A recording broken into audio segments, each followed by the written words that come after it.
A lot of times the rubs are old, right? But you'll find them tracks. He's doing the same thing he was doing 3 weeks ago when he made that sign. Ain't nothing changed. He's marked it. There ain't no sense in marking it again. You know what I mean? So, but his tracks say it's rained night before last, and you get in there, hey, this set of track I can lay my hand in right here, still coming through here with all this big sign is. Climb a tree, he's dead at 4 o'clock that afternoon, you know what I mean? Where he's coming right back through there. But a lot of people miss that. And I've never told a lot of people that. But most of the time, if you really dig in on those little, on something that you think that's worth spending time on, you know, we've all got that inner hunter in us that kicks something in. It's like, man, I like this, but I can't find nothing to make me married to it or make me want to stay here. Well, sometimes you got to kick in and spend just a little extra time looking and make sure you're not missing anything. And when I realized that, it changed the game for me.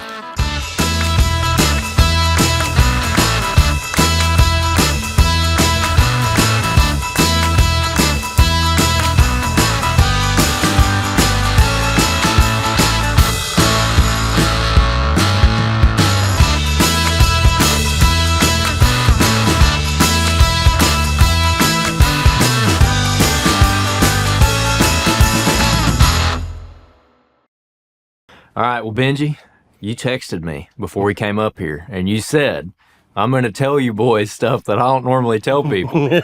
Yeah. So I'm excited to hear it. How you doing, man? Well, I'm doing good. How are y'all? I'm doing good. I'm excited to pry them secrets out of you.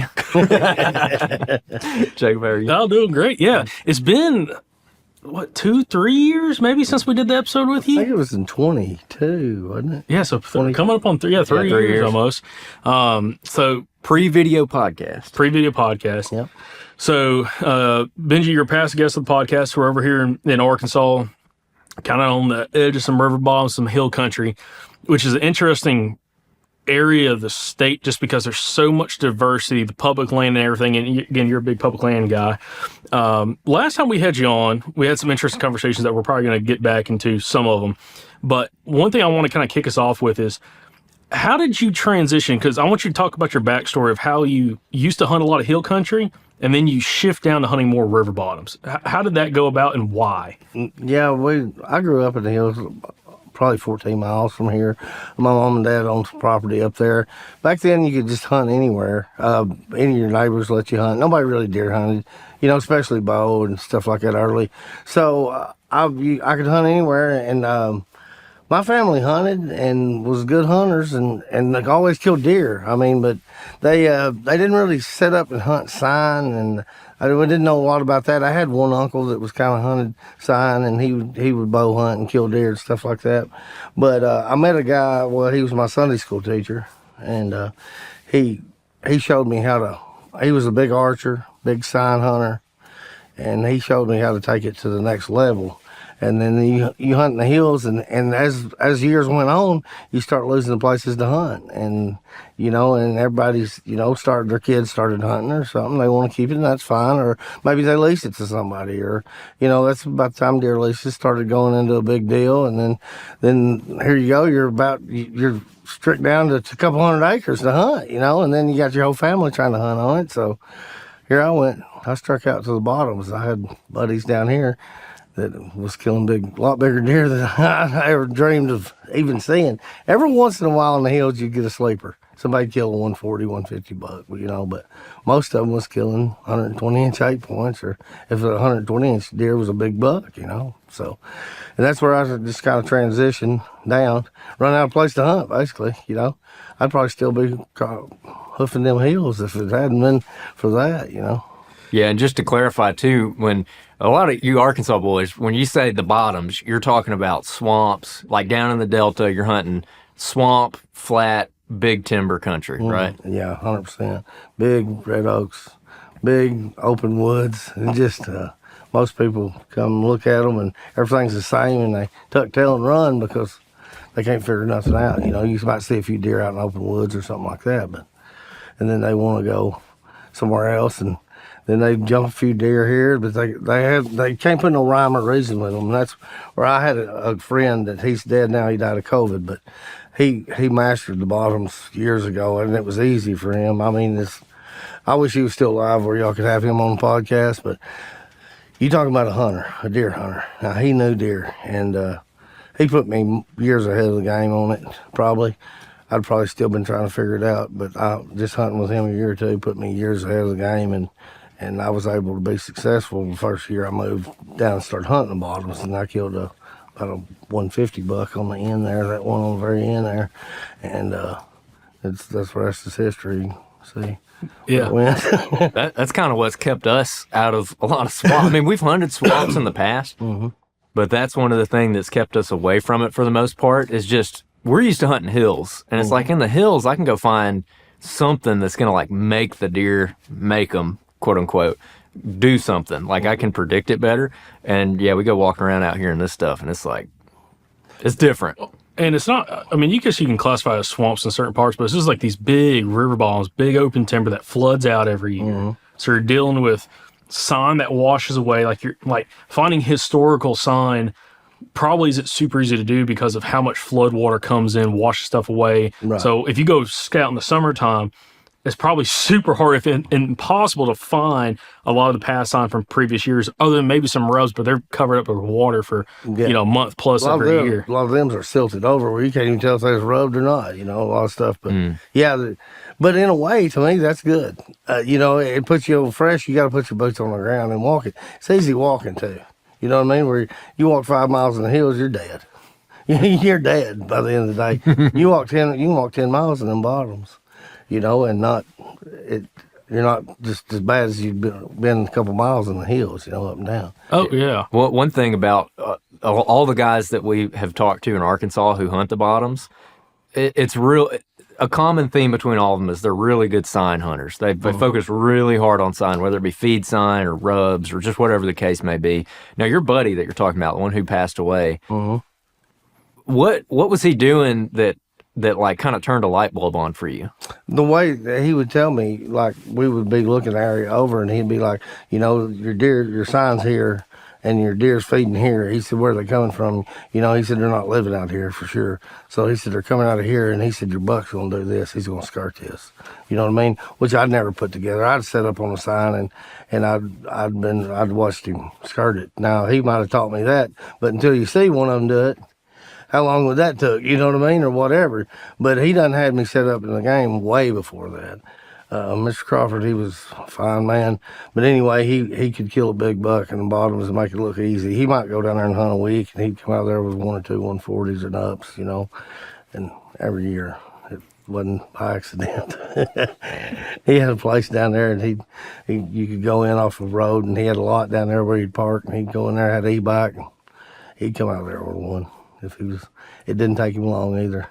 Man. But he was super, super good guy, super good deer hunter.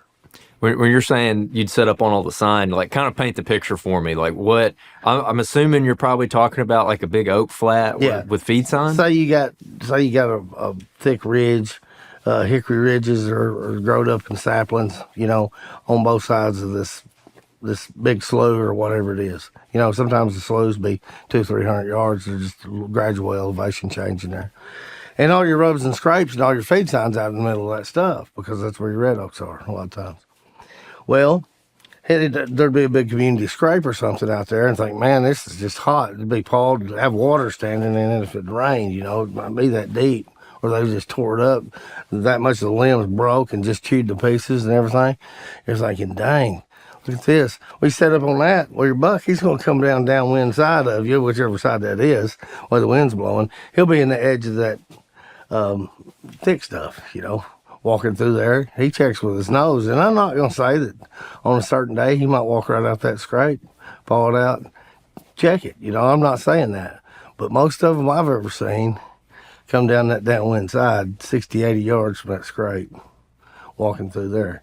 You know what I mean? And that's where he changed the game on hunting them. He'd set me up on the ridge, and gave me the knowledge to set up the way I could kill them instead of watching them. Mm-hmm. And just again to clarify, a ridge is like 2 feet tall. Yeah, 3 feet tall. Yeah, it was maybe a 3 foot elevation change in it. Yeah, it's just thicker. whatever a deer's got to break their outline up. And I've even seen them use terrain where they could get their back to the backside of one of those little ridges, and they'll cruise in the open, but they're broke up by that terrain. They feel comfortable doing it because of the terrain. And most of the time, it's right in the middle of the day, between 10 and 2, you know, when all the people's out of the woods, usually. There's just 3 or 4 of us in there, you know, and that's when they'd see them. We'd see them. A lot of times in the middle of the day, either that or, to me, 8:30 in the morning or 4 o'clock in the afternoon. There's 3 times that I see big bucks. It seems like around noon, 8:30 in the morning, between 8 and 8:30, between 4 and 4:30. I don't know what it is, but that's just when they hit the ground for me. Also, when we're talking to river bottoms, because I want to kind of paint the picture a little bit more for listeners,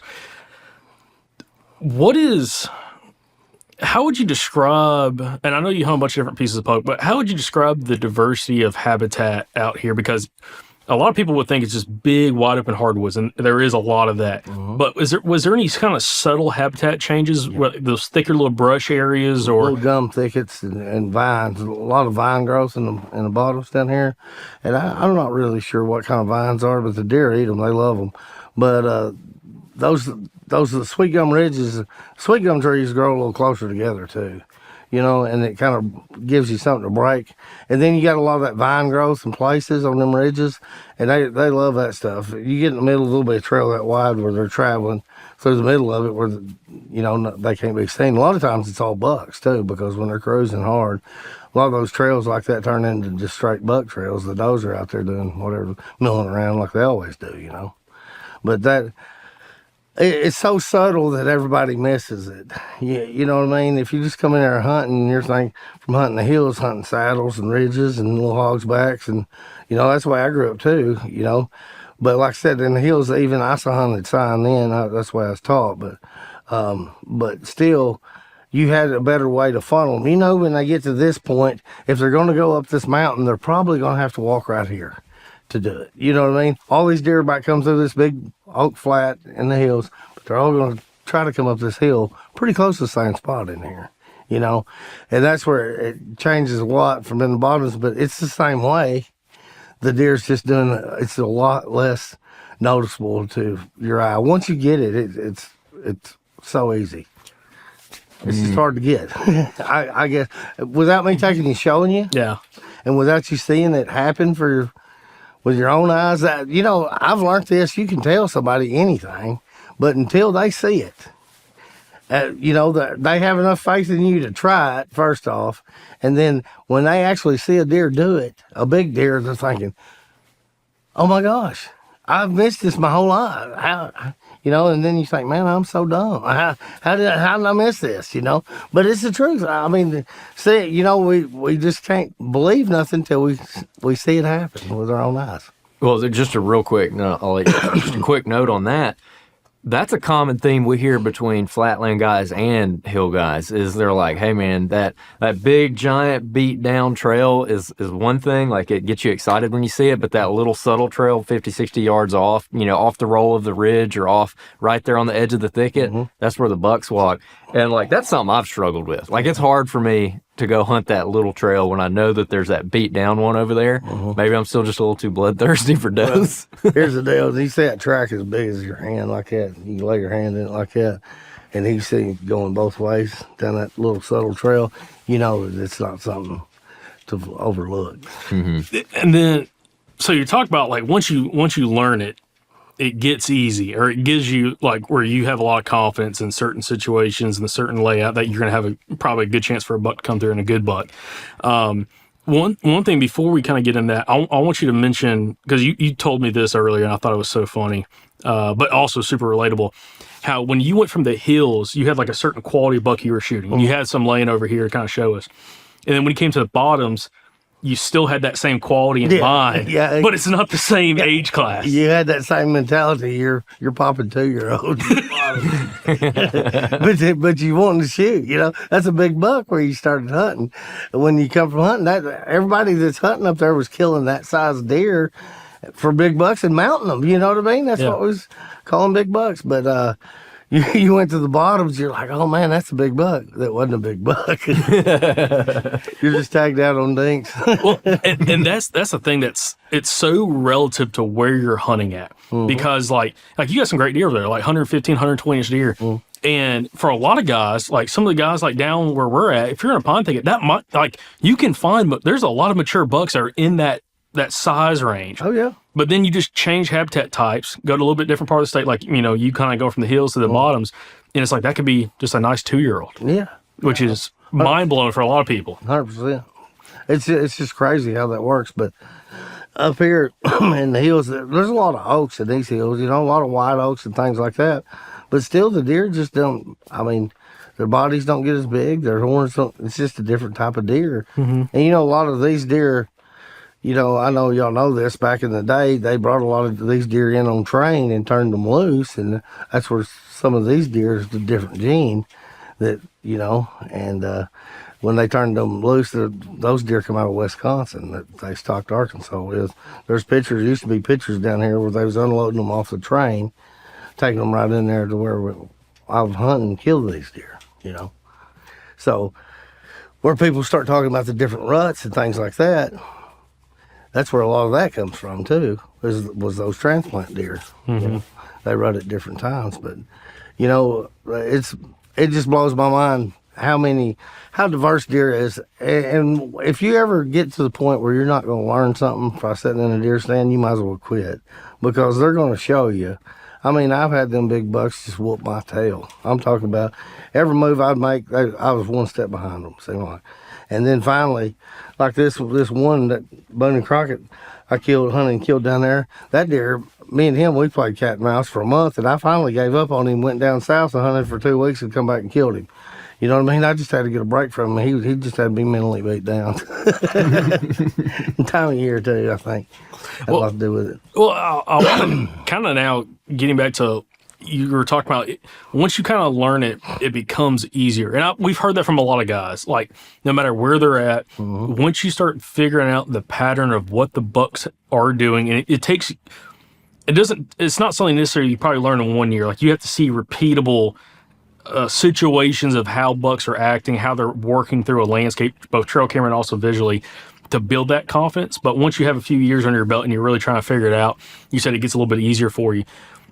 What was, other than like your buddy, I think you said Crawford? Tommy Crawford. Yeah, Crawford. Mr. Crawford, kind of what he was showing you. What else were some of those other learning curves for you for hunting down the bottoms in order to start getting yourself more in the game on some of these bucks? Well, like the first one I really killed down there, he changed a lot of it for me too. It was late. I think it's December 12th when I killed him or something like that, maybe 13th. But he was coming down a trail. I found where this is where it told me not to look for, I was overlooking a lot of sign that I should have been hunting. He had one scrape where he had raked his horns through. He didn't even clean it out. And he'd worked the branch, you can see a little fresh scuffing on the branch. And there was a pretty good trail there. And then a lot of doe sign in there. They was eating them green thickets that time of year, where there's no acorns are gone. And then out in the open woods, he had a big community scrape that was fresh, that he kept fresh. And instead of hunting out there, I backed up to where he had that one spot where he had just raked his horns through. And I think I killed him. I didn't kill him the first evening. I think I was the third evening. I was going to hunt that evening, and I was done. And he walked in there right before dark, and I killed him. But, I think that changed the game for me, too. It boosted my confidence, you know what I mean? And that subtle sign we're talking about, there was a pawpaw thicket in there. And everything else was really open. All the leaves was gone. And that pawpaw thicket was on just maybe a foot and a half different elevation than everything else. And he walked right down that pawpaw thicket, right on that high spot in there. And I thought, that's, instead of coming right under me, he ditched out where I had to take a shady shot at him at 35 yards, what they always do. But yeah, that's what happened on that one. And that changed a lot for me, I think, because I thought, how many times have I looked over something? The only reason I hunted then is because I absolutely couldn't find anything better, There was nothing I could find better, but I knew I wasn't going to kill him out in them open woods, out on that 4-wheeler. Well, you could ride ATVs in there, and it was right across the 4-wheeler trail, which there hadn't been a lot of people going back in there, but still, I just didn't have confidence, so I backed up, assuming it was the same deer doing the same thing, and it was. He turned, like instead of coming by me, when he turned straight to that scrape that was probably 100, 150 yards out in them open woods, and it was, 10 minutes left of legal shooting light when I shot him, so it was definitely him. Yeah. The challenging thing, because we've hunted the Mississippi Delta one time, and we did it in Mississippi. Probably looks a little bit different just because they have, I don't think y'all really have, at least different parts of Arkansas on the bottoms, don't really have probably a lot of palmettos, unless you get really like super south probably. But dealing with a lot of palmettos, but we were hunting some spots that sets up kind of what you're talking about, like these little ridges, that'd be like your thick cover, then be like a slough in between them, then no little ridge, then you might skip, there's a big slough or big flat, and then kind of hit another ridge. And you'd find sign, you'd find rubs. I think we found a couple of scrapes. Funny enough, I think all the scrapes we found were on one of the access paths going into one of the spots. But it almost, just looking at it, coming from hill country and like really defined hard edges where you have a lot of timber cutting where the deer kind of run those edges, it was a lot more of a faint edge. And again, I saw a bunch of deer. Never got an opportunity to shoot one. Never saw like a good buck necessarily. But it made me look at it that there is so much area that a buck could cruise through or walk through. It's like trying to pinpoint the spot in this open bottom when you're hunting with archery equipment, hunting with a bow. That I find it super challenging. And I think a lot of guys, unless you grew up in those bottoms or really spent a lot of time in it, it's a very challenging place to hunt because of that. Like there's not like one direction that deer has to come, because I mean deer swim water too. And I'm sure you've probably seen that as well. Oh yeah. So maybe walk us through the process of over the years as you started hunting the bottoms. How did you figure out or try to learn the highest odds of success of where you thought a buck was going to work through when he can kind of come from really any kind of direction? Well, I'll take that back, on back to my childhood there too. I grew up trapping too. And I believe a trapper's ahead of the game on anything myself, because if you can make an animal step in a spot that's that big, you can make a buck walk within 40 yards where you want him to. You know what I mean? Or where you set up on him. But I love to trap. And it's not, like I said, sign. You might not see it. If you really dig in there, you'll find the track, or you'll find, like I said, you got to spend some time. When you find something that catches your eye, you need to really slow down and make that circle, look, take that extra time and look. And if you don't find it, you don't find it. But 90% of the time it's there. It's those tracks he's made going back and forth the same way, or where he's walking. Or if you look and you see an edge, but you see that there's like a little edge here and it's kind of broken, and then right behind that, you look in there, man, right here's these big old tracks, and he's going this way and it's coming this way, and there's 6 or 7 days worth of tracks going 2 different ways right here. A lot of people would miss that because they never took the time to start circling and start looking. But like I said, I grew up trapping. I grew up, when I found something that looked good, there's a reason it looked good to your eye. You get enough confidence to learn. You think, man, I like this. Why do you like it? There's something here that's making you think that you like it. So you start circling, you start looking. Right there it is. Hey, this is the reason I like this. This is the reason it's caught my eye. I got a question on that real quick.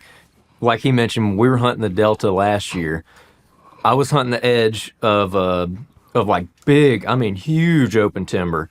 That floods out, and the water was pretty far back, so I had probably 300 yards between the edge of this thicket and where the water started. And that 300 yards was like, you could have played a football game under those trees. I mean, it was wide open. And I hit that edge, and I was following it, and I would find like one track, like a good sized track, and I'd find it on that edge, and I'd try to like follow it and find more tracks, and I'd maybe find another one, but I'm like, well, it's probably the same, like when he was just walking through here that one time. And I didn't really circle around. What I'm getting at is I hunted there till about 10:30 a.m., didn't see anything. Got down, started easing down that edge, and there was a buck coming down the edge towards me, and he saw me, and then he was a good buck. He was a nice deer. He's the only really nice buck I saw on that hunt. And then he bombed out, and he ran right across that big open flat, and I was like, man, you're lucky I don't have a rifle. But anyways, so what you're saying in that situation, walking that edge, found one track. Are you saying in that situation you would stop and rather than try to stay right on that edge or right on that trail, you'd kind of start doing circles or zigzags, trying to pick up, because it might not, his tracks from 2 days ago might be over here. Might be 10 yards to the left or to the right. That's right. You know, and another thing is where you find the big rubs and stuff, a lot of times the rubs are old, right? But you'll find them tracks. He's doing the same thing he was doing 3 weeks ago when he made that sign. Ain't nothing changed. He's marked it. There ain't no sense in marking it again. You know what I mean? So, but his tracks say it's rained night before last, and you get in there, hey, this set of track I can lay my hand in right here, still coming through here with all this big sign is. Climb a tree, he's dead at 4 o'clock that afternoon, you know what I mean? Where he's coming right back through there. But a lot of people miss that. And I've never told a lot of people that. But a lot of the sign I hunt's not necessarily the freshest, the best sign. I try to find the fresh, like the best sign I can, but sometimes you got to go with what you got. And if you can still figure the deer doing the same thing he was doing when he made that sign, and usually if they rub out a run or something like that, they're going to stick with it, you know, unless he just moves, you know, go out chasing does or whatever. And there's a time that everything dries up, we know that. But most of the time, if you really dig in on those on something that you think that's worth spending time on, you know, we've all got that inner hunter in us that kicks something in. It's like, man, I like this, but I can't find nothing to make me married to it or make me want to stay here. Well, sometimes you got to kick in and spend just a little extra time looking to make sure you're not missing anything. And when I realized that, you know what I mean? It changed the game for me. One thing we talk about with almost every guest on this show is map scouting. My favorite map scouting tool is LiDAR. If you're unfamiliar, LiDAR is basically like a 3D scan of the Earth's surface. I like to say it kind of takes away all the surprises. LiDAR is now available on onX Hunt on their topography map. If you go to your app right now, click on the topography map, you can flip on that LiDAR feature and boom, it's gonna come on and you're gonna see what I'm talking about. The LiDAR is gonna allow you to see things that are normally hidden from view. This might be ditches, bends and creeks, rocks, old road beds. I personally love old road beds because deer like to walk them. They're great places to find scrapes. They're great camera locations. And you know, before, an old road bed or an old logging road might be something that you kind of happen upon while you're out scouting or hunting. Well, now with the LiDAR, before I go into an area, I can turn on that LiDAR and I can see exactly where those road beds are. Even old logging roads from the 1930s, you can still see them on there. So that allows me to go straight to those spots and check them out. It's just an incredibly helpful tool, and it's available now on onX Hunt. And hey, if you want to get 20% off your onX Elite membership, you can use the promo code SOUTHERN. Like I said, it's going to save you 20%. Go check out that LiDAR feature. You'll be glad you did. Know where you stand with onX Hunt. You know, more big bucks probably get killed on clear cuts than anything else, especially when it comes to hunting in the Southeast. And back behind me, I've got a really good example of what makes a good spot in a clear cut. So there's two main ingredients you want to look for. You want to look for low spots and you want to look for habitat diversity. Right here behind me, I've got both of those. We've got this more fresh cut. It's just got some grasses and some saplings in it, but enough that a deer's probably going to feel hidden in it. They're going to want to be in it. And then this hill rolls off, and back behind me over here, we've got a pine thicket. And right there in that lowest spot, this clear cut meets that pine thicket, which is perfect. So I've got my two key ingredients meeting right in the same spot. That's how I can look at this clear cut that's over 100 acres, and I can narrow it down to the spot within the spot. Now, one challenging thing about hunting these spots that you got to watch out for is you could have a deer pop out at 50 yards, but you could also have one pop out at 450. For that reason, I like carrying a pair of range finding binoculars. These are the brand new Ranger 3000s from Vortex. They've got great glass. They've got a great price point. They're thin and they're lightweight. They fit my bino harness just perfect. The reason I like carrying a pair of range finding binoculars is so I don't have to fumble with two separate objects, like get my binos up, see it's a shooter, and then try to get the rangefinder out.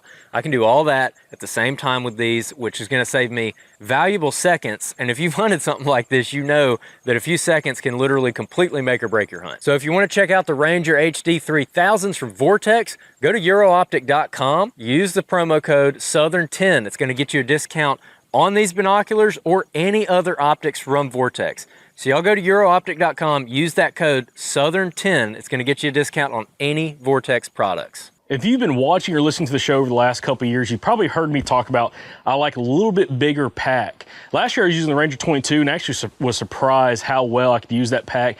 all the way into late season, carrying extra layers in and have some modularity there. But I love modularity in a backpack, and that's where I really like the new Ranger 33 from Latitude Outdoors. The Ranger 33 is the bigger brother of the Ranger 22 backpack, and a couple features I really like outside of just the bag being a little bit bigger, so a little more storage in the actual pack itself, but is the bigger panel on the back of it.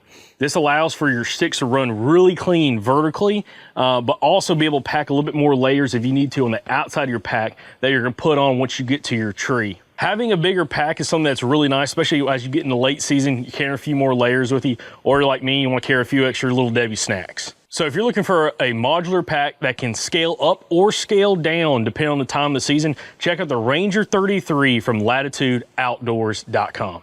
Over the years, we've interviewed quite a few successful ground hunters when it comes to bow hunting, and the commonalities between all of them is using the shadows to their advantage. Having overhead cover, back cover, and a little bit of front cover that adds a little bit more shadows to their setup, which allows them to hide a lot easier. That's what we've done today and built this brush blind for Andrew to come in here with his recurve and shoot some does, hopefully early season when these white oaks behind the camera are going to be dropping. One important thing about blending in the shadows is having something that works camo-wise in the shadows, and that's one thing I like about this Mossy Oak Woodsman Leaf Jacket is it's a little bit darker in color, and to me blends in a little bit better to the shadows during early season when you have full leaves on those trees.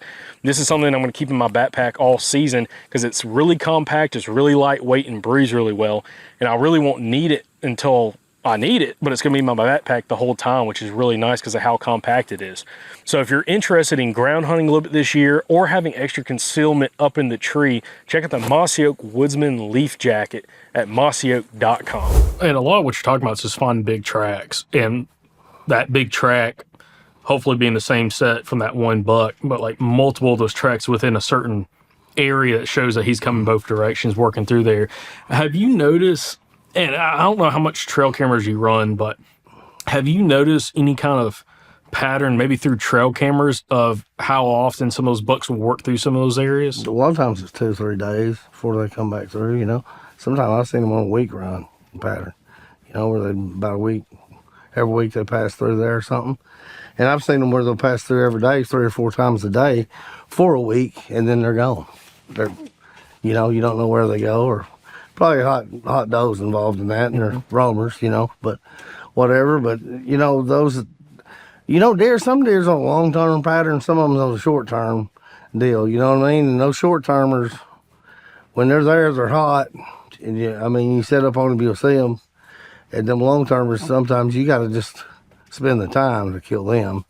And I've killed both of them. I like the short-termers because usually they're the first day you set up, you shoot them. But some of them's worth the time too, you know, if you really got.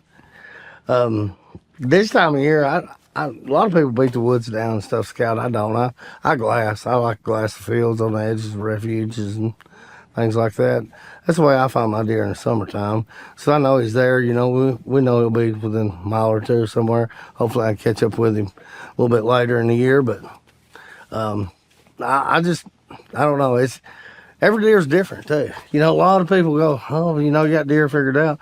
They got a lot of similar characteristics, but they're just like me and you as a hunter. I'm gonna hunt one way, you'll hunt the other way, you'll hunt the other way. You know what I mean? Deer's the same way. He's got a different personality. Some of them fighters, some of them shy, you know. And those, the ones that are fighters, the ones that usually busted to pieces, you know, they want to whoop everything that's around. But they've all got different personalities, and they'll kind of the difference of the way they move through the woods too, you know.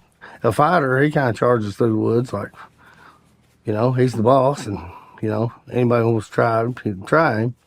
He's the one to respond to your calling and do all that, you know. But and then there's those deer that just don't want to be seen or heard, but he's there. He's going to do his rutting, and he's going to do everything. But he's the one that's been shot at 20 or 30 times, and he don't like dealing with all that shazazz out there in the open woods much. well, case in point about one as a fighter, you've got a buck, a European skull mount right behind you off your shoulder that people can see on the video. And that deer, he's got mass. He's not super wide, but he's heavy tine, got great tine length, heavy mass. Bladed out. And he busted off his left beam, which is probably 4.5 inches in diameter where he broke it at.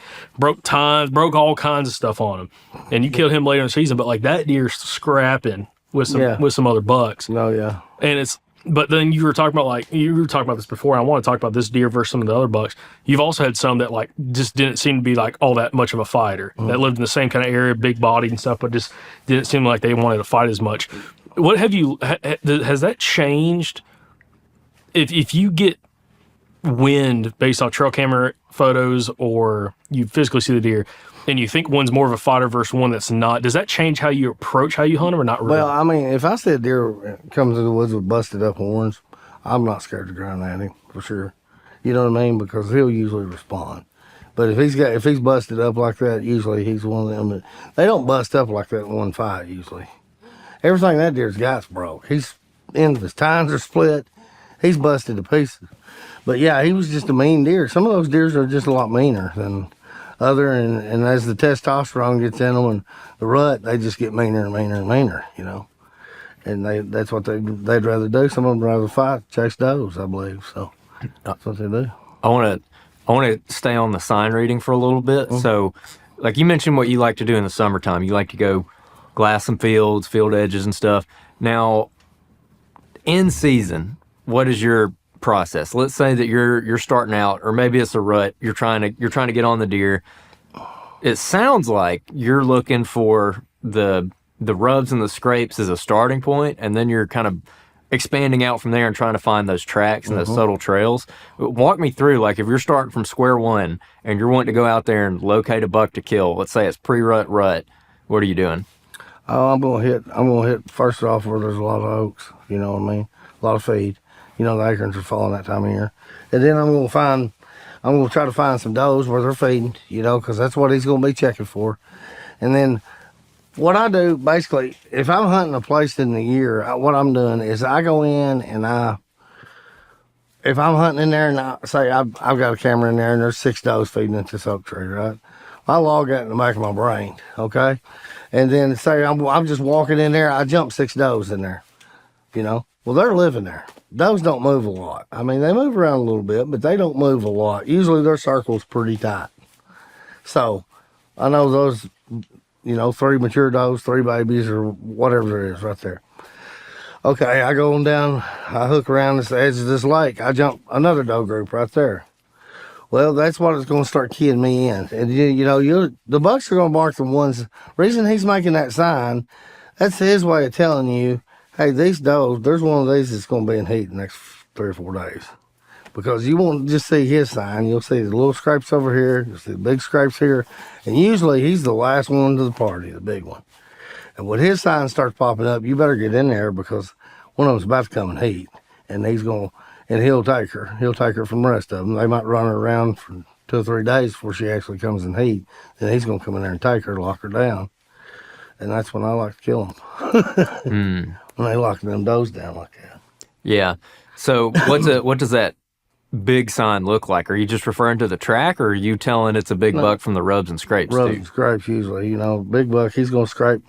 What Mr. Crawford always told me, he said, if he's got a scrape the size of the number 3 wash tub and he said it's dug in an inch or 2, he said he's worth hunting. You know, if his rub's the size of a Coke can, this high, he's worth hunting. You know what I mean? But the bigger rubs, I mean, I've seen big bodied deer, great big bodied deer with not a lot of horns make some big sign. Don't get me wrong.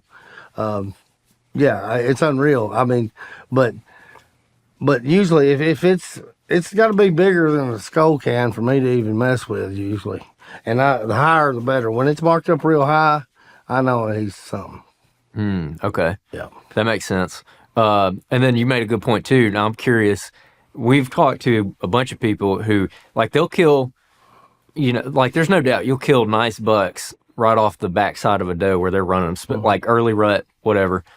But a lot of guys we talk to, the biggest, baddest bucks, the biggest, most mature bucks, they don't ever see them really chasing does a ton. Now, there's obviously, like, some people do, some people don't. But a lot of people we talk to say they don't see that a lot. So you're saying when you're seeing them chase around, like, Mr. Big's going to show up in a day or 2.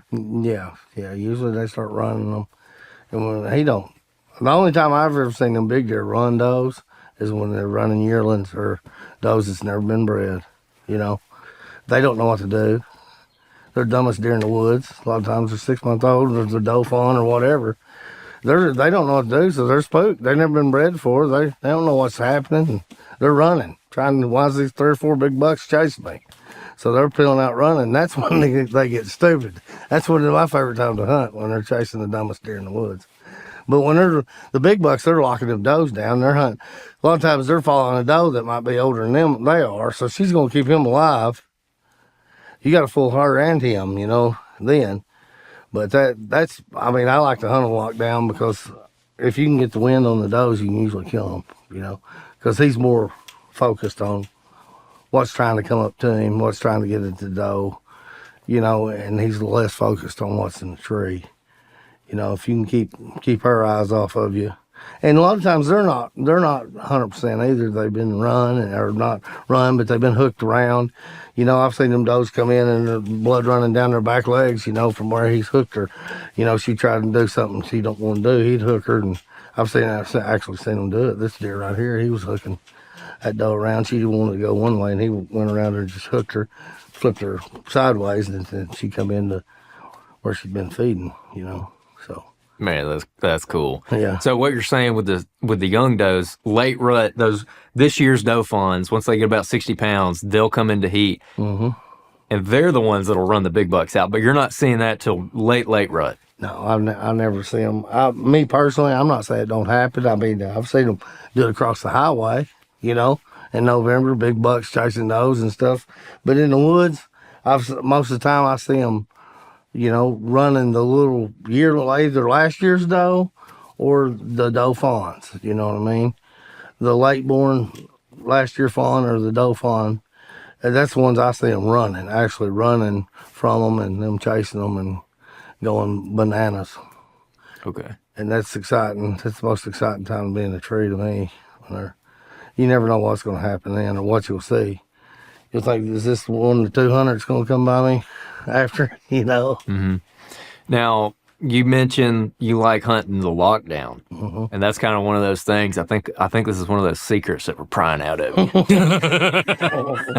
So tell me about that, because a lot of people hate the lockdown, which again is kind of that middle part of the rut. Most of your does are in heat. Those bucks are on them. So explain your thought process about that time of year. Well, lockdown, the deal, my theory on the lockdown is they don't move a lot. So if you're scouting, you jump a deer with a doe. It's on a doe, big buck and a doe by themselves. They're not going to go very far, right? At all. They'll run from this cover you bust them out of to the next one, and 9 times out of 10, if he's got her locked down the cane ticket on the edge of the river right here, when you get out of there, he's coming right back in there with her, because he's got a spot he likes to guard her. There's food, there's water, everything they need's right there, right? So he's going to keep her pretty close because he don't want her them venturing out and smelling, getting wind of her. He's got her at a place where he thinks he's got the advantage on the other bucks. Some satellite bucks come in on him, and younger bucks try to get in there, get to her, whatever. He's got a place that he thinks he can fend them off. So he's going to keep her right there, right? 200 or 300 yards, maybe 4, little area, right? They can stay there a week. Might stay there a week. But here's the deal. The sign's going to be there. The doe feed sign's what you key in on first, and then you'll see these big aggressive rubs where he's just peeling trees, like gouging them. Sometimes there'll be shavings, white shavings on the ground. Okay? And then they'll be popping up. There's 1, 2, 3. You know what I mean? Looks like made the same day. Get over here. Here's one that's a little bit fresher. I'm finding the first feed tree in there that's got doe feed sign around it, and I'm getting in the tree right there, around where he's got those big rubs and everything. And 9 times out of 10, he'll be dead that evening. I'm trying to think of one I didn't see him or kill him that day. At least see him for sure. Sometimes they like I said, they're locked down. They don't move a lot. Sometimes you see them just here. They'll get up, come over here. She'll feed a little bit. He might hook her around. This buck right here I killed, it was the gun hunt had been in. The gun hunt had closed the day before that. And I went in there And like I said, I went in there scouting that day. I scouted till noon, went and got my arm x-rayed. I flipped the four-wheeler and then went back in there about 2 and went run just kind of wanted to just check something out real quick. I had a feeling. Went back in there. I found a sign where he'd locked her down. There's rubs, big aggressive scrapes at the base of the rubs. Her feed sign looked like 2 does had been feeding in there by the droppings and stuff for probably a week, And I got in the tree and I heard something, just kind of a little crashing noise, and I looked up to the right. It's 4 o'clock, my magic hour, 4 o'clock. But I looked to the right, and there he run her out, and then she just kept standing there, and that's when he come up and hooked her, and he turned her, and she come right in, and I'd split 2 feed trays I was feeding on. There was a cow about 25 yards in front of me, cow about 25 yards behind me, and they both had about the equal amount of food sign around them. And my wind was good for both of them, but it was more iffy for the one, of course, she went to. And then he's coming in straight to me. He got behind a big old tupelo tree in that slough. I couldn't see him for it seemed like 10 minutes. I was like, is he still there? You know what I mean?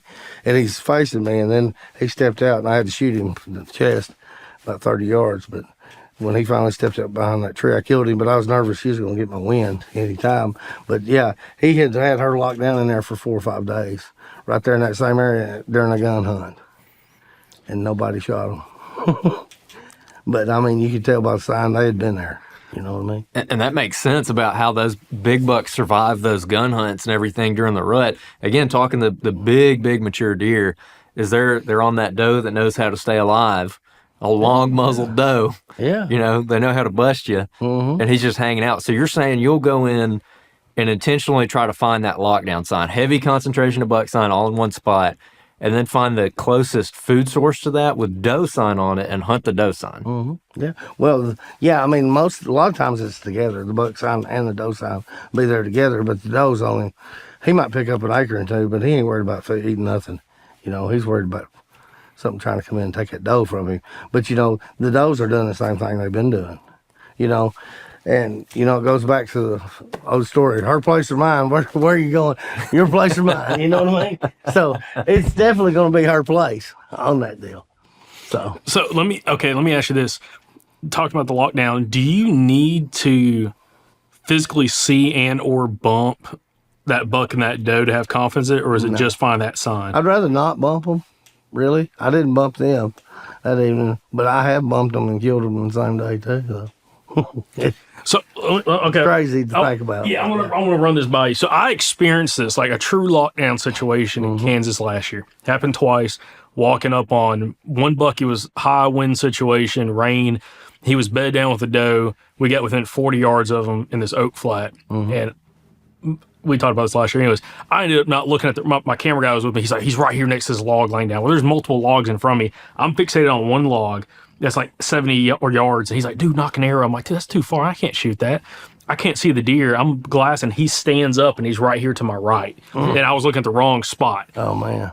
And then later in the hunt, ended up jumping a mega giant, locked down with a doe, and had a satellite buck kind of off the edge of him, and he had pinned her up against kind of a little peninsula, went out into a slough, had sloughs on each side, and he was on the end of it with that doe. In those circumstances, specifically maybe the one around the slough, is that one of those things, if you were to jump a big deer like that, that's like actually locked down with a doe, maybe had a satellite buck kind of like he's keeping off of her, you jump them, they bump off, is that when you would go into that spot like right then and start circling and looking? Yeah. And then you're looking for the feed sign along with that big sign, right? Yeah, and Kansas is a little different here because those deer are used to wide open. That deer might run 3 miles across the open, you know what I mean? But here, they ain't going to run that far. Everything's thick. It's in the woods, you know what I mean? They're going to just run till they get a little bit of cover, and they're stopping, because 9 times out of 10, they don't know if it was unless they get your wind, they don't know if it's a coyote bumped them or a human or a tree fell. You know what I mean? A lot of times to a deer, people think deer's so smarter than what they are. They're smart, don't get me wrong. They got an instinct that's out of this world. But the deal with them is that it's all instinct. They don't build houses and live in them, They don't. They live out in the weather 24/7. They know where to get and where to hide and how to stay alive. They know by their instinct whether they're hit or not. That's just like you ever walk up on a big buck by himself in a situation where he thinks he's hid and you're out in the open, what's he going to do? He's hanging tight on you. You know what I mean? He's going to hang tight. And that's their instinct. They know that. And a lot of people don't realize that how simple it is to hunt and kill them like that. But when you jump one, especially if he's in the spot where he's got all the sign and everything's just ripped like that, he's coming back in there because she's coming back. You know, they might make a circle. It might be that evening. You jump in the middle of the day, it might be that evening. It might be the next morning. But they'll be back in there. As long as he's on that doe, it's probably going to be right there in the same spot. You know, and I've seen them stay on them does up to a week sometimes, you know. Yeah, that spot he's talking about, I had, let me think. I think I'd maybe just killed my buck further back in there. I was going past this spot, and we were coming out, and it was dark. And when we were coming out, we saw, I don't know if it was the same deer, but we saw a giant deer with a doe right there. And he went back in like 2 days later and jumped it. I mean, probably 150 yards from that spot. It was the next afternoon we went in there. Right there. And he was right there. And looking back, we ended up setting off that sign, setting off that slough to the next little ridge point over, and saw a doe. That was it. But it made me wonder now, talking to a guy like you, because we haven't really interviewed anybody that like has success during that lockdown period, which lockdown, by the way, is a term that gets a lot of people fired up because they're like, they're not really locked down. They're just, you're in the wrong spot. Yeah. But if you're hunting mature deer is locking down with a doe and, holding her tight, unless you're right on top of him, like you said, you're not going to see him. It's going to be like he disappeared, crawled on a rock for 4 days. So it's interesting having a guy like you that's had success focusing on that time period. And I guess as a lot of it just put in more, like when you're getting close to that time range of when they should be, really locking out with these does, these mature bucks, are you trying to cover more ground at that point? Well, y'all want to know my daily ritual? Sure. Oh, yeah. I go in the morning. In November, I don't hunt mornings till November, right? And then I go in, I start hunting mornings. November, say 10th, so from then on through the month of November, I hunt morning and evening. But so far in there, a lot of times, I'm in there all day. So what I do, I hunt till 10 o'clock. I get down and I scout till 2:30. I get back up in the tree. I do that 6 days a week. You know what I mean? Mm-hmm. So that's my ritual. You spend that much time, you usually find what you want, And my buddy from Pennsylvania, Brandon Tuck, he come down here to hunt with me a few days, and he's like, man, you've been doing this for 2 months. He said, I'm wore out. And he's in really good shape. Stuff. He said, I'm wore out already. He said, you've been at it for like a month and a half already. But yeah, I mean, it's not something. My success don't come instantly. Usually, I have something, but I believe I got a system. You get in there, you put the work in, you set up the best you can on what you got to work with, and you put the time in, you'll get them, you'll kill them. That's the way I believe. It's just, sometimes it takes a lot of hard work to get what you want out of life. It's the same way with the woods. Sometimes you got to work it a little harder than you do. Sometimes it's a gimme. You know what I mean? It's just all about what you find and what you do with it. Yeah. 100%.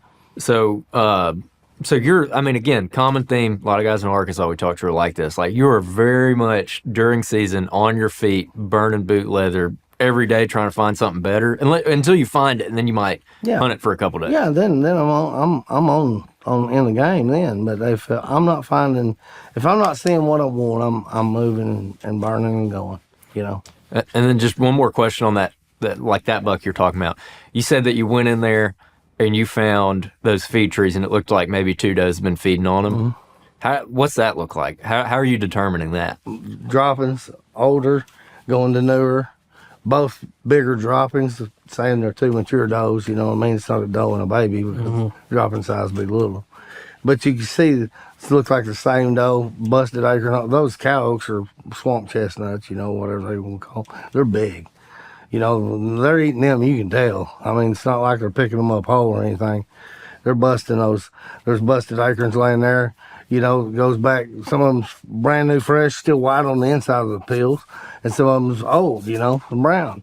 And you can tell by the sign that, just kind of I can by she's been in here feeding. This is where she's been for the last week or so. She's found her a good food source right here, and she's staying with it, And then all of a sudden, all this big sign starts blowing up in here, that wasn't here, I hadn't been in there that year, but you could tell by the sign it was fresh. All of it was fresh, made in the last 4 or 5 days. But you could tell it was made in different times, too.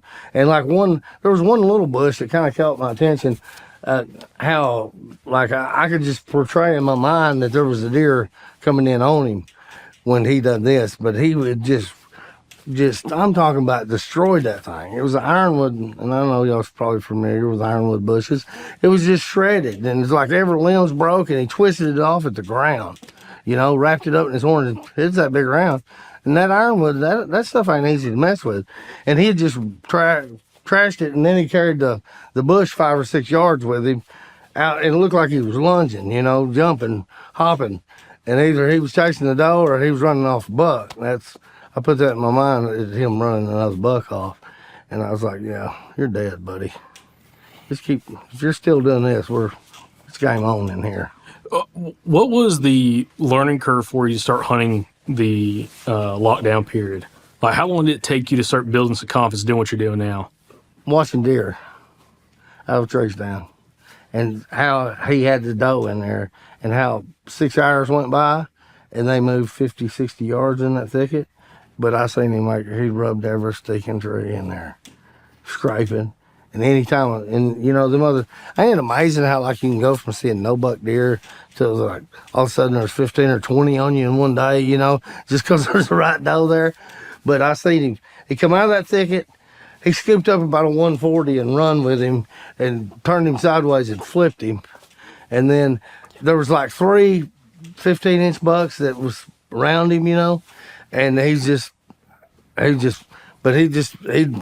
be on one side of that doe or another, just circling like this. And then if that one deer was the only deer that come in and actually tried him. The rest of them just hanging out in there. And I finally was like, I got to make a move on this deer. I'm not going to kill him from here, and there's a slough there. I get down. And dude, I was 50 yards from him. No worries in the world. And there was a little 10-point come in that hadn't been there. Cruised right in on me, and I'm looking at them, and he busts me and blows, and everything goes to the woods in. But yeah, watching deer. Deer teach you everything you need to know if you just pay enough attention to them. You know what I mean? That's your teacher. The more you learn from them, people can give you, if you believe them and you listen to what they say, people will give you a good step toward what to do if they've got the knowledge. But when you get in the woods and you see the deer and you actually see them, what they do and how they act, and thinking, man, look at all the sign he's laid down in there. How many times have I seen that?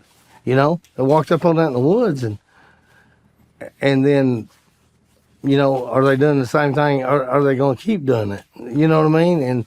And I have found lockdown time where I was just a little late on. I'd sit up in there and hunt for a day or two and never see a deer. But that's life. You're going to do that if you're hunting, and especially in public, in Arkansas for sure. While we're staying on the lockdown aspect of it, if you find some of that sign that you feel super confident in, again, you're finding the feed sign, some doe sign, along with big rubs, scrapes, everything's just tore up all around this location, and maybe there's some thick cover close by, or it's kind of in the edge of some thick cover.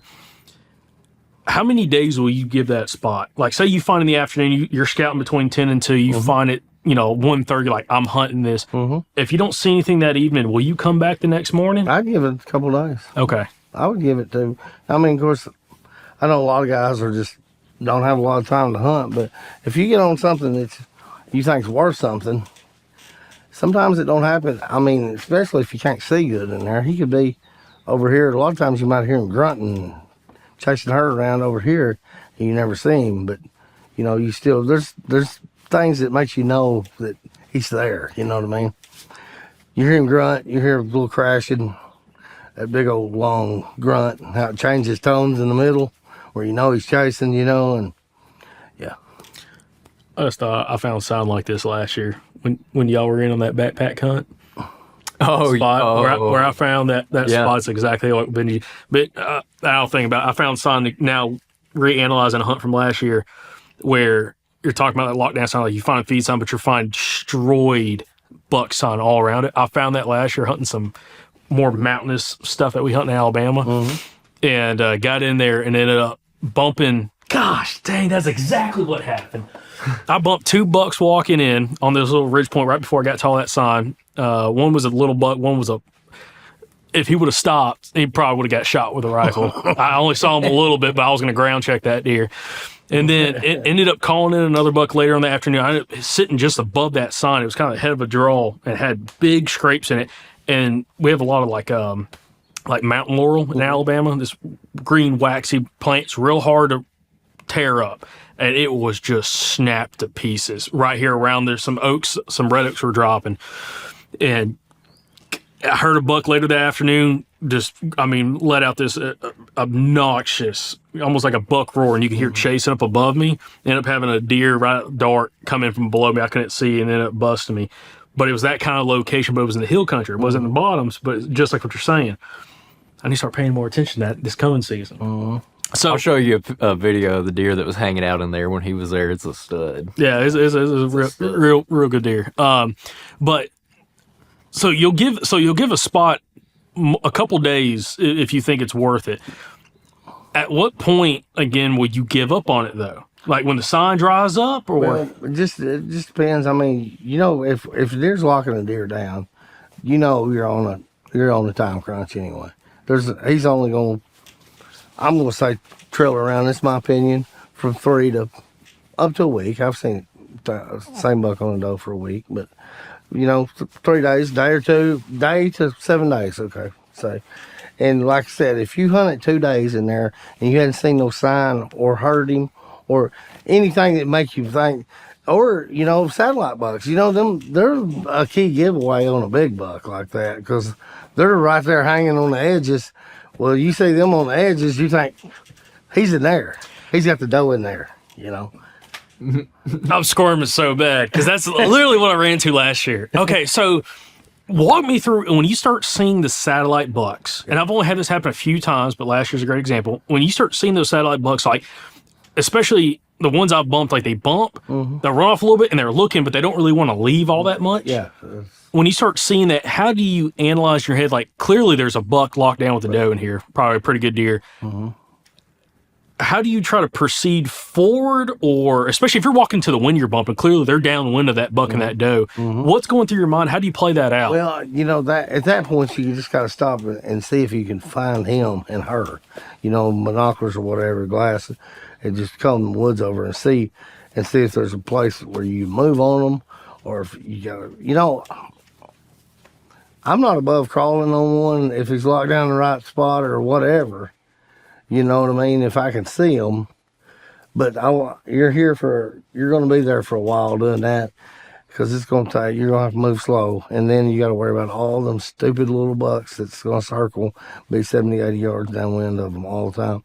It seems like about 60 yards is a buck's comfort zone. You get closer to 60 yards, you're about to beat the wrath. You know what I mean? When then like 60, he's at full alert and he's coming. He's postured up. You get beyond 40 and he's coming out to get you. You know what I mean? Is what I've seen on them. And I've seen several of them locked down, in Arkansas and other places too. Other places it seems like, I don't know, when they lock a deer down like in the Midwest, it's like, it's weird up there. It's like they don't want to move within 40, 50 yards. They want to stay like right there. You know what I mean? It's like they don't want to go anywhere. It's a little different here. They'll still move to feed. They'll move, but it's not going to be far. It's going to be, I'd say, 200-300 yard circle right there. And like I said, usually everything, this is another key thing you need to think about. Everything they need's right there. They got water. They got food. They got cover. And they got a big opening to one side where he can watch. He can lock her down in here and still watch all this area like this. And usually the wind plays a factor in there too. Yeah. Gosh. Man, this gets me fired up. It does get me fired up because now I'm like, okay, it gives me also an opportunity that when you start hunting during the rut, or especially, any point during the rut, and you start having those slow days, is another good reason to get out and start walking some more. Yeah, I'm a firm believer if you're not seeing what you want, you need to get out, quit being lazy, get out of the tree, get on the ground. Yeah, and I think that's why a lot of people hate the lockdown so much is because they're still hunting those funnels. They're still hunting those big rut funnels, and then it just dries up, and they're like, well, it's just going to suck for a week and a half, 2 weeks, and then it'll pick back up there at the end when most of those does get bred. And I can't go that long without seeing bucks. I mean, every day I climb a tree, I'm seeing deer usually. I mean, bucks like these at least. And if I ain't seen a big buck about a week, I'm hurting. I like to see at least see one good, sure enough, 140 or up a week. You know what I mean? Try to make a move on him, something. Yeah. Also, how long of a period of time generally, like, will you try to focus on that lockdown phase? Like, is it like I've got 2 weeks to like find different bucks lockdown, and then it's like back to doe fawns? And It's usually the month of November for me. okay, You know, because that's when the majority of your deer's coming into heat. That's when they're like every doe in the woods. It's like every buck in the woods has got his piece of the action. If he's a 2-year-old or up, even the spikes and the little bucks are in on it too. Then it seems like everybody's got their piece of the action. So you know that the big bucks is in there with something. You know what I mean? If you really want to dive into it, you really want to think about it. It seems like a big buck always locks the doe down. In my opinion, this is my humble opinion, guys. It's going to be on the edge of a lake. It's going to be on the edge of a river. There's cane thickets. There's something, treetops, blow down, something like that. Real thick. Like where I killed this particular buck, there's a slough that had water in it running all the way out to the river, right? The riverbank was caney. That's where they came off of. There's a four-wheeler trail goes right. Those deer was laying within 15 yards of that four-wheeler trail, I guarantee you. When they come up off that riverbank and then come into me, coming down that other. But the reason he liked to let her feed right there is because there was water on one side. He didn't have to worry about something getting to her that way without him hearing it, right? So he could look all the way out. There was like 3 sloughs come together, and he could see 200 or 300 yards down those sloughs. And he stayed out kind of in the open while she was in there feeding. And he taught me a lot on what to look for. But every one I've seen since then, it's kind of the same scenario. You know, that's what made me put together everything they need will be right there. There's food, water, thick cover, where he could, and opening where he could see any wind direction he could play there on predominant wind, the north or south. He could have played right there at the same spot. yeah, it brings up a good point. The last time we had you on, we talked a lot about water and bucks using that water. So what's your general overview of water and bucks? They're there every time. Yeah, the bucks are going to be there in the water. Around here, if they're cruising, if it's flooded, they're cruising, they're out in the water. I mean, and I was talking, a buddy of mine was going down south in southern Arkansas, big piece of public down there. He was going to hunt, and he asked me, he said, what I need to look for? I said, water.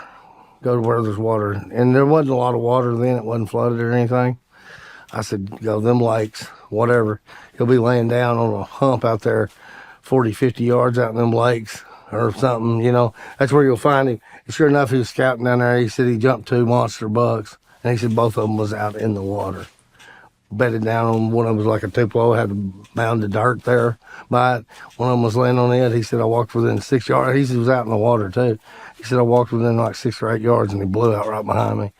And then the other one, I think he was cruising and he met him and he was cruising in the water. And then the lake, he's out in the lake in that buckbrush, walking, looking those ridges over, looking for those.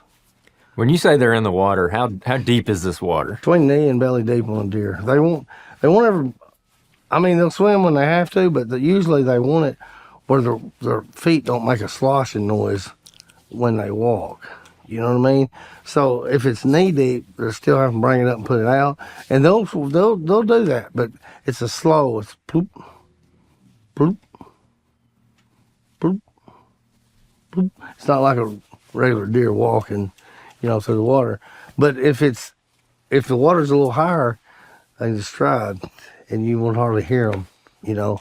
And that's why they like to cruise it, like between their knee and their belly, where it hits the belly.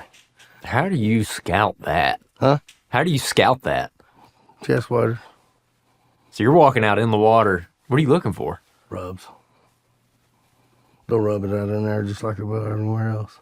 And nobody's their big ones. So they'll just tear it out. But I mean, yeah. If you got all this doe sign and you got a lot of night sign, big buck sign, like, I've told y'all the story several times about that monster buck down there in South Arkansas that was out in the water that I went to grunt and stop him and he blew out and all that. He had one rub on the ridge. It was on a oak tree, on a red oak. It was about that big around, and he had ripped it this high. I mean, just killed the tree, just ripped it. And there was some feed sign in there, some does. Right at daylight, there was an 8-point, probably 17 inches wide, blowed through that pinch on that ridge. And I killed him out of reflex. You're allowed 2 bucks in Arkansas, you know what I mean? But he's right on that doe, and I just, boom, and hey, I didn't even realize what happened to him. Went out there and he started staggering, fell over, and I looked, and the crossbow was unloaded in my hand. But anyway, no killer kicked in on me. But then I reloaded, and that buck come out through there that morning. And he was out in the water 60, 70 yards, but he could smell that doe and that other buck. He's getting whiffs of them. That's the reason. And he come up to an island. He stood there so long, I thought he'd went on. And I'm just getting glimpses of this deer. His horns was as black as y'all's camera equipment.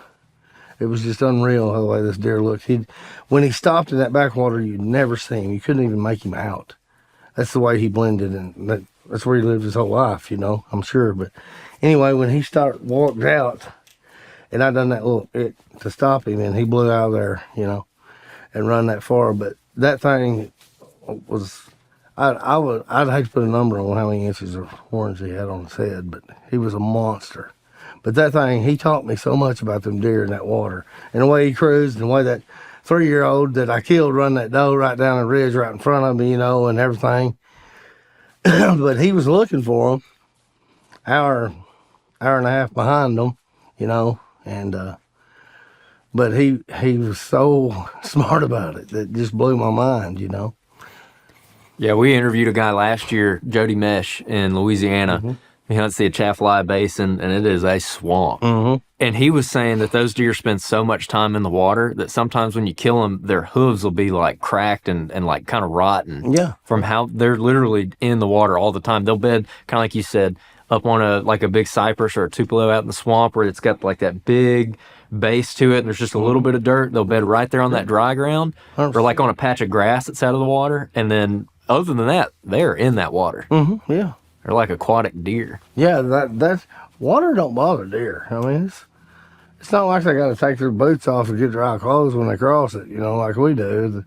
It does not bother them one bit. They just hit it. It's just normal life, and they've lived in it.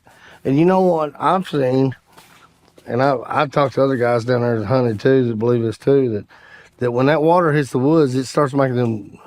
The deer are so used to everything being flooded, it like kicks them into heat, I think.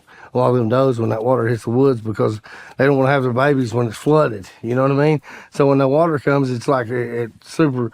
Either that or it just makes them smell them better. Something. But it's like it just boosts the rut way up down there.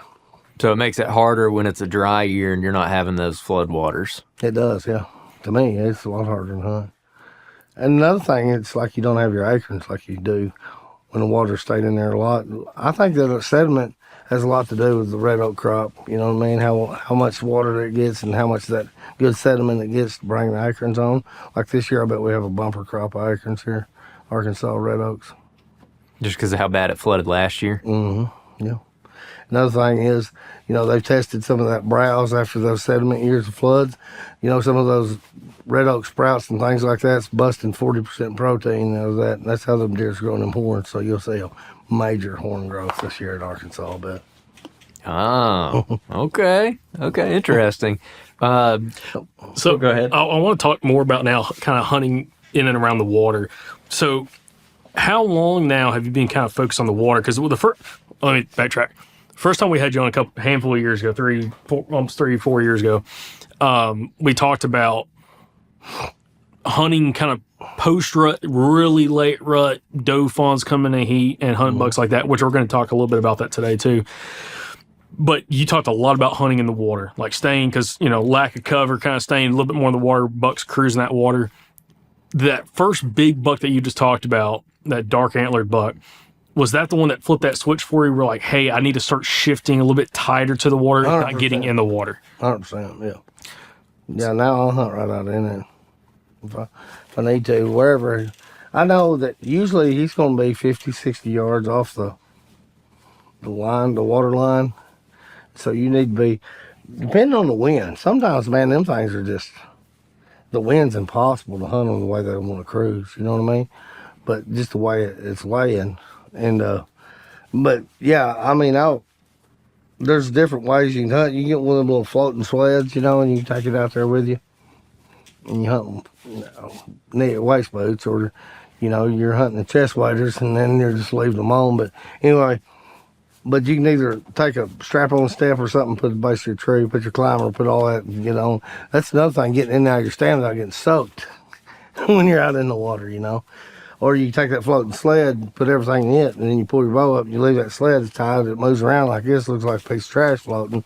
But I have seen it boogers from deer too. They see that. So, was it Kyle they're talking about? They'd sink it. Yeah, that we know guys in the Delta who they'll take a Piro in and they'll sink it at the base of the tree. So it doesn't booger like that for that reason. I don't blame them. Like I said, there's a lot of trash floats around that backwater on the edge, jugs and things like that.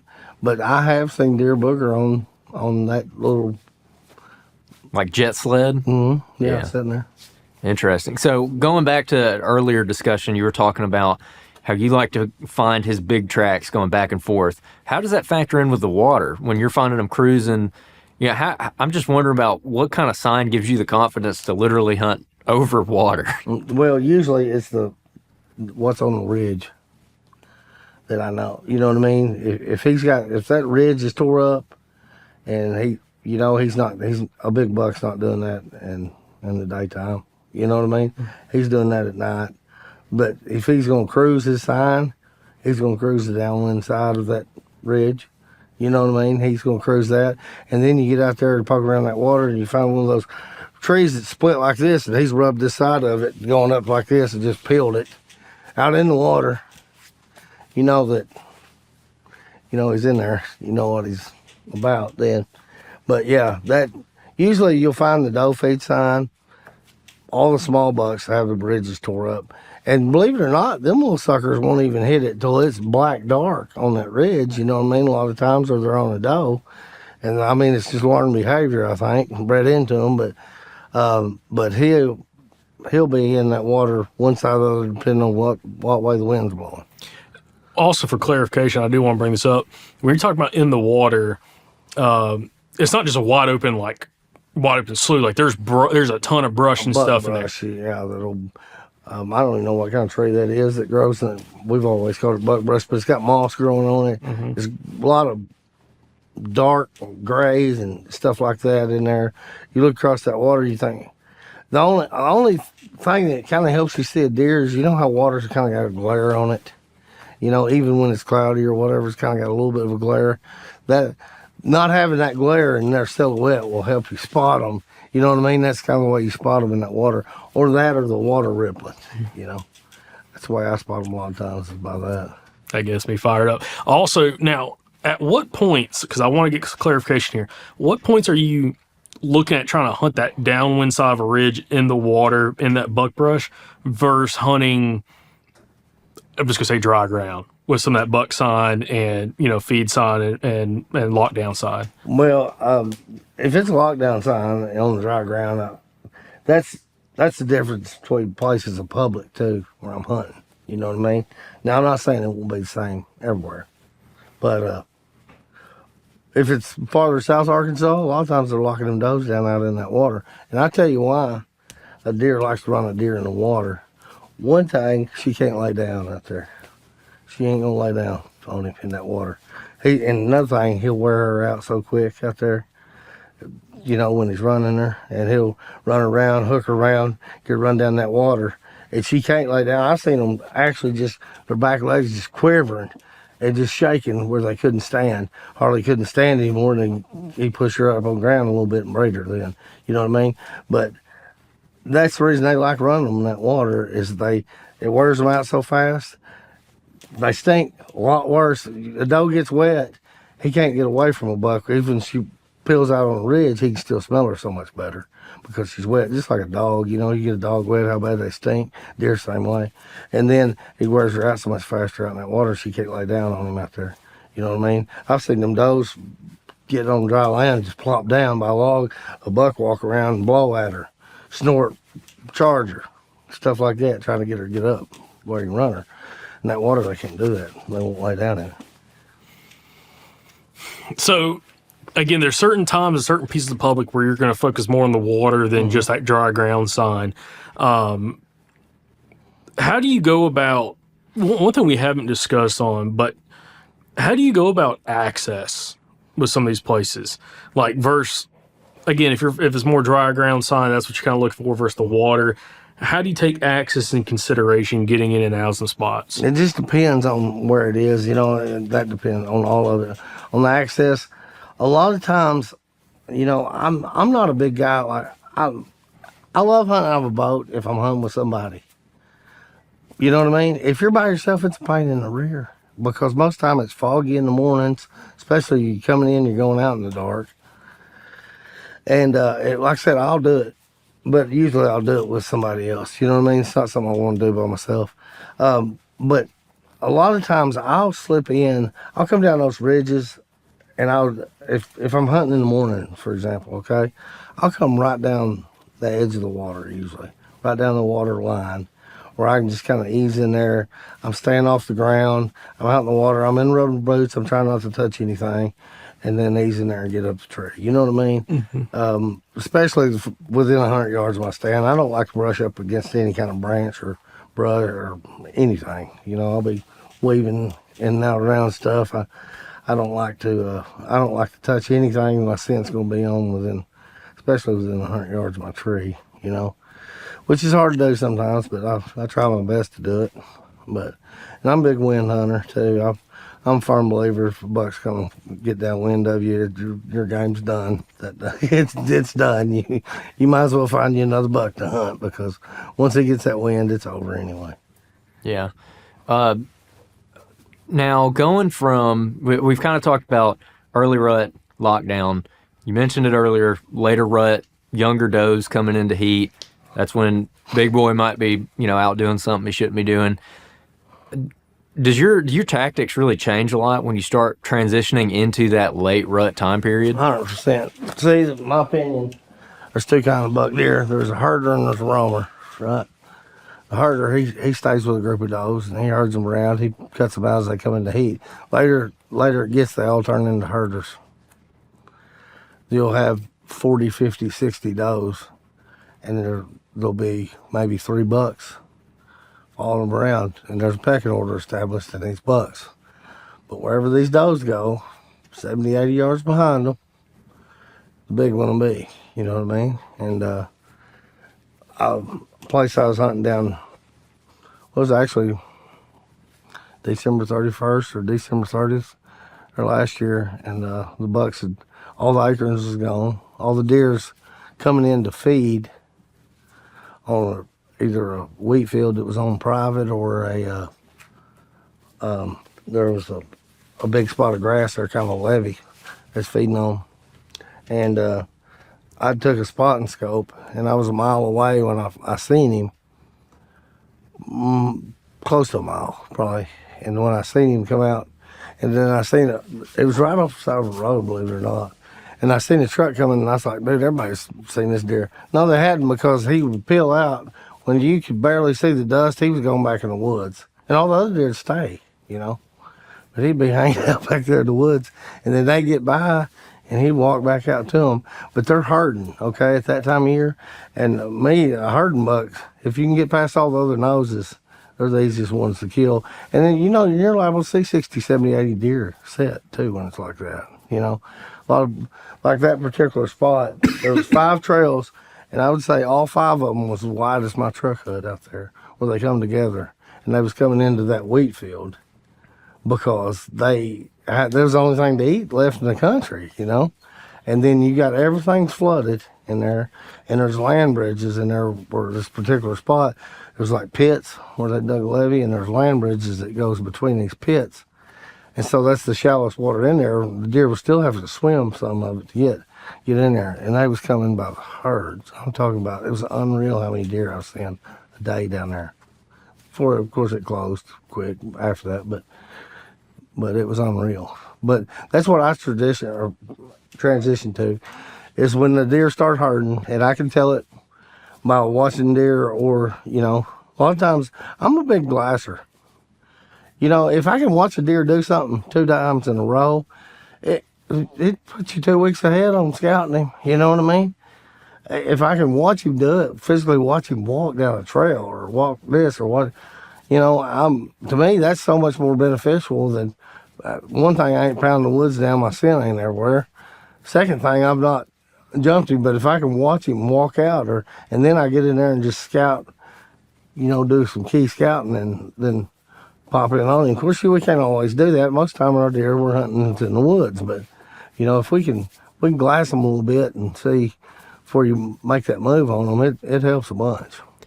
Yeah, the deer numbers you're talking about sound insane, but it kind of makes sense too. Again, it's a really unique place that you're hunting when you're in the Delta, whether you're in Arkansas or wherever. Mm-hmm. But because it floods and because it's so much closed canopy hardwood forest, when the acorns fall, they mow all those, they eat all of them, and then there's really nothing else under the canopy for them, and so they get really concentrated on what food sources are left, and the floodwaters come in at that same time and kind of locks down, so they get really pushed up into certain areas. And so then I'm assuming at that point you've already been hunting hard for like a month. It's late rut, so I'm assuming you probably already have kind of located your deer. You know where they're hanging out. So then you're saying you back off a little bit, and are you getting, when you say you're glassing, you're getting in those big open woods and looking out across those open woods, or are you glassing fields? I'm glassing the edge of fields, edge of where the deer's back on the grass, the green that time, wheats, whatever. I'm glassing that, you know what I mean? Because they're coming off the stuff you can hunt to get there, you know what I mean? You just got to set up right to get them cut off there. And that particular evening I was talking about, when I did make my hunt in there, I think I seen 72 deer, and I think probably 60 of them walked within 40 yards of me. But I got a place, I finally had the wind. I couldn't hunt it for 3 days because the wind, when the wind finally got right, it was just taking me up and right out. They couldn't smell me at all in there. And it was magical. Actually magical. Sure y'all don't want to come hunting? I want to come hunt. That sounds awesome. Listen, if you just start talking about seeing a bunch of deer in a that's how you get Jacob. No, I was going to say that's how you get you. That's how you get you. What are you talking about? That's both of us, if we're being honest here. We're talking about it. We're planning trips and everything. Like, where do we want to go hunt? And we're like, well, where's like numbers, baby? Like, I want to go kill a nice buck, but I want to see some deer too. Yeah, that's crazy. Now, there's a few times a year, late in the year like that, I'll never forget me and my nephew. I took him hunting over on public in eastern Arkansas over here, and late in the year, pretty much just a doe hunt, I was wanting to get him somewhere, and I let him pick his tree, he's grown. We got down through there. I'd glass these deer in the field. I knew there was 50 or 60 of them before dark in there. Walking down through there, and I was like, just tell me, what you see, what you like, if you like it, set up or whatever. And there was some backwater. He thinks I done this to him on purpose, but I didn't. There's some backwater on down there in the corner that's flooded out that field. And I done had in my mind where I wanted to go, but if he wanted to sit there, it's fine, whatever. I didn't care. We was just shooting does, a couple does a piece, what we was going to shoot or something, fill some freezers. And we got in there, and he said, yeah, about 4 o'clock, I heard, whack, whack, whack. He said, I was never so glad you're running out of hairs in my life. So that time of year, by the way, too. The one thing that some people find hard about the late rut is there's already been so much sign laid down. The scrapes are there, the rubs are there, and some of it's fresh, some of it's not. So that time of year, are you just trying to concentrate on where the absolute most deer are, period, regardless of rubs and scrapes, or are you still keying in on buck size? No, all your bucks are turning into herders that time of year. You know what I mean? They're all. You might see 12 bucks fall in the same doe group, or you might. Usually they're broke up. There's you'll find 15 or so doe, and they got a buck with them, nice buck. But if they're usually coming back out to the summertime stuff they was feeding on by then. It's not beans then. It might be winter wheat. It might just be grass growed up in those bean fields. That's good fertilized agricultural fields, Well, that grass grow up out in it. They eat that grass out in them old bean fields just like they would the beans or whatever. And but I go to find the doe groups. If I'm having to hunt the woods, if I'm still able to find some acorns, I do. I go for the absolute most sign I can find where the most deer's at, because I know there'll be bucks with them, And a lot of times they're still making sign too. I mean, but there's so much of it. You know what I mean? There's so much sign by then, it's hard to make heads or tails of it. But I know if I get on a solid doe group, I'll be in the bucks too, because they're herding them around in the fall. One comes in the heat, they cut him out, breed them. Is that also the same time frame of when you're starting to see doe fawns coming in the heat? Yeah. Okay. Yeah, that's the deal. They'll follow the doe groups around, cut them out, and then breed them. And then they'll come back and follow the other deal. And that's where the pecking order of the bucks come in. There'll be like 3 bucks that tolerate each other for some reason, and then the big buck will take one. And if another one comes in the heat, that's when he gets his shot at it. He'll take one out or whatever too. Then, but they. Like I said, when they start herding like that, they're just easy to kill. Man, that's my favorite time to hunt, period. I mean, plus, the deal, you're seeing 60, 70 deer whack sometimes. And another thing, you're seeing big deer. See, that sounds super exciting, but also in the back of my mind, I'm like, that sounds terrifying from the aspect I've got that many more eyes, that many more nose, that many more ears It can be coming by you. Oh, yeah, you can blow the show quick, too, I guarantee you. God. So is there any, well, one other thing I was going to ask, when you're in that situation, you're kind of hunting late season, does getting back up, you got big doe groups, bucks kind of following these big doe groups kind of late in the season. I'm sure access and like slipping down, like I don't know if it's kind of like down the property line and everything, you're kind of like working down in that edge just so you don't bump anything because they're bedding back in that timber. Mm-hmm. I'm sure that's critical, but is there anything special that you do in order to like try to like keep it clean? No, I tell you what, usually deer that time, a lot of times they're bedding they're traveling a long ways to get to where they're feeding. You know what I mean? There's one good thing about it.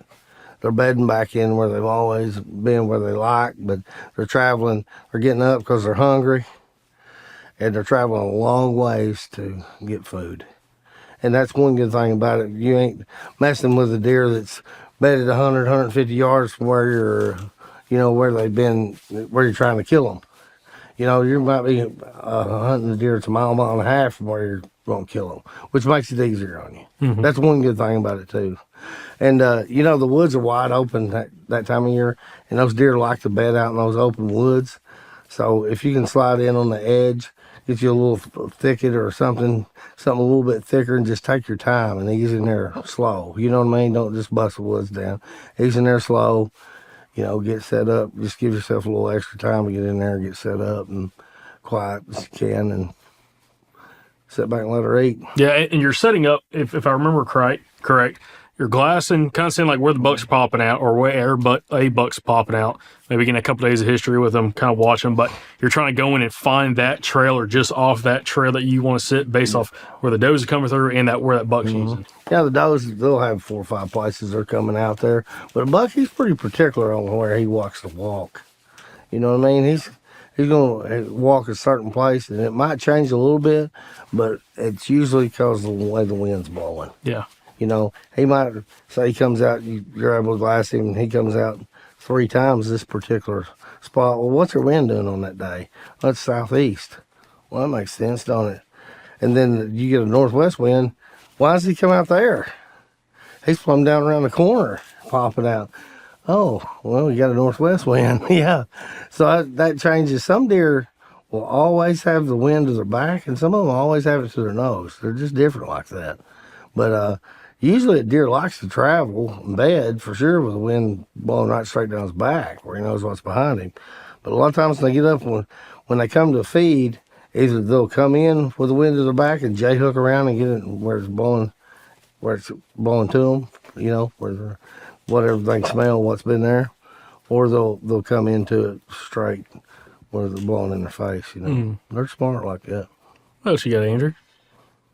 I'm ready to come up here. Y'all come on up, guys. See what we can get into. Yeah, that'd be fun. Well, Benji, we appreciate you letting us come over here and do this with you. It's fun. It's fun. First off, just to meet you, because again, we just talked over the phone and everything over the years. But it's nice to meet you, kind of see everything here, and learn a little bit more about how you like to hunt in these big bottoms. Because again, there's big bottoms all over the place in a bunch of different states, and we have a lot of listeners that they like it when we get guys on like you, just because it's such a unique habitat type. And also, if you're in a real big bottom that floods, it changes all the time. It's never consistent. It does. So it's a challenging place to hunt. And again, at some point, I want to kind of try to do it a little bit more. It's been challenging. Every time I've done it, for the most part, I've had some success, but not much. It's been tough. But I will say this, Benji, greatly appreciate you letting us do this. And yeah, no, I'm not going to say that. I was thinking about, no, we're not going to talk about the ones that got away, because you were showing us one earlier that I don't even want to talk about. It ain't even worth. You talk about a heartbreaking story, but it hurts too bad, yeah. The magical thing about bottoms is, you know, you could be hunting mature bucks that's 135, 140, 150 inches, and you could have one that is a true once in a lifetime buck come out. Oh yeah. So, but anyways, appreciate you letting us do this, man. It's been a good time. Yeah, I appreciate y'all coming. Man, I enjoy y'all's podcast. I'm glad we got somebody like y'all that's done one that, you know, it's out to actually, you know, give people knowledge and help them, you know, with hunting. I mean, y'all straight up about hunting, so I like it. Yeah, appreciate it, man. Appreciate it. Well, all the viewers and all the listeners and viewers out there, thank y'all for watching, listen to the podcast, and we'll catch you back here in the next episode from the Southern Outdoorsmen. And remember, guys, y'all stay Southern.